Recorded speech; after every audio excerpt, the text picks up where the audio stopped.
Mainit ang pinag-uusapan ngayon ng edad ng criminal liability matapos ang magkakasunod na insidente ng karahasan sa mga paaralan na kinasasangkutan ng mga kabataan.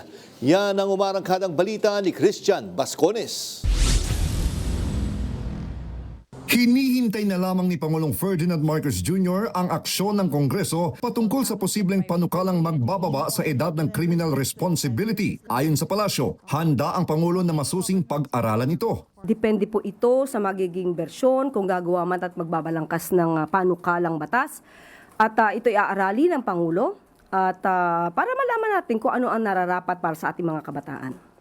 Ipinahayag din ng Malacanang ang matinding pag-aalala ng Pangulo sa sunod-sunod na insidente ng karahasan na kinasasangkutan ng mga menor de edad, kabilang ang pamamaril sa Tacloban at iba pang naiulat na krimen sa mga paaralan. Ayon kay Castro, labis na nasaktan ng Pangulo nang mabalitaan ang nangyaring pamamaril sa Tacloban dahil mga kabataan ang nasangkot at naging biktima ng krimen. Noong nabalitaan nga po ng Pangulo ang nangyari sa Tacloban ay heartbroken, masasabi natin, ang naramdaman ng Pangulo dahil mga bata ang lumalabas na kaya na gumawa ng krimen, kayang magplanong gumawa ng krimen, at mga inosenteng mga kabataan din ang nabibiktima. Mas maganda po ngayon na mapakita talaga natin kung paano ba natin inaalagaan ang ating mga kabataan at hindi po siguro nararapat na